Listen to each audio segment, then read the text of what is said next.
Hello friends, welcome to my YouTube channel. Time to win. Golden words said by Dale Carnegie, which I liked. Dr. Ravish Tandon. Your victory is waiting here.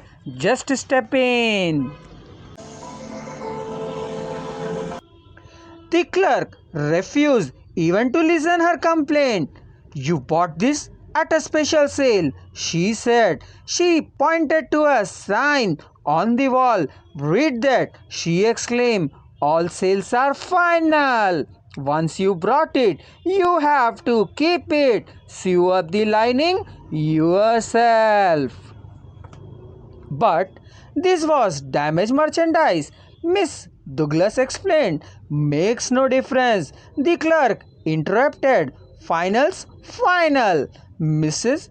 Douglas was about to walk out, indignantly, swearing on never to return to that store ever, when she was greeted by the department manager, who knew her from her many years of patronage. Mrs. Douglas told her what had happened.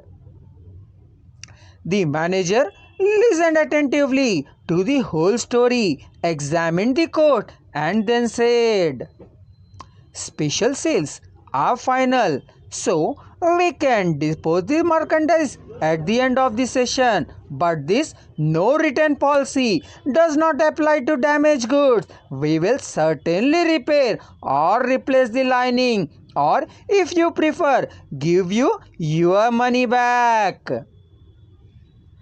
What a difference in treatment! If that manager had not come along and listened to the customer, a long-term patron of that store could have been lost forever. Listening is just as important in one's home life as in the world of business. Millie Supatia of Croton-on-Hudson, New York, made it a business to listen carefully when one of her children wanted to speak with her. One evening, she was sitting in the kitchen with her son, Robert, and after a brief discussion of something that was on his mind, Robert said, "Mom, I know that you love me very much." Mrs. Isopito was touched and said, "Of course, I love you very much. Did you doubt it?"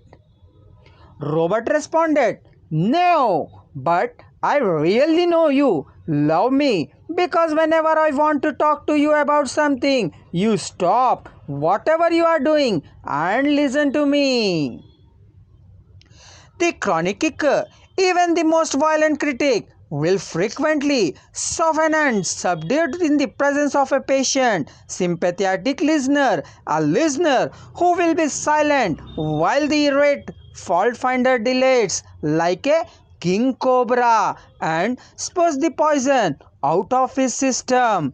To illustrate, the New York Telephone Company discovered a few years ago that it had to deal with one of the most vicious customer who ever accused a customer service representative.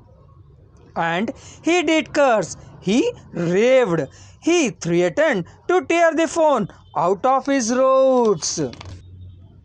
He refused to pay certain charges that he declared were false. He wrote letters to the newspapers. He filed innumerable complaints with the Public Service Commission, and he started several suits against the telephone company. At last, one of the company's most skillful troubleshooters was sent to interview the Stormy Petrel. The troubleshooter listened and let the cantankerous customer enjoy himself, pouring out his tirade. The magical sentence you should spell daily in life to achieve success: I will do it. Only I can do it. Please subscribe our channel and click on the link given in this description box to listen this full chapter voice in a single clip.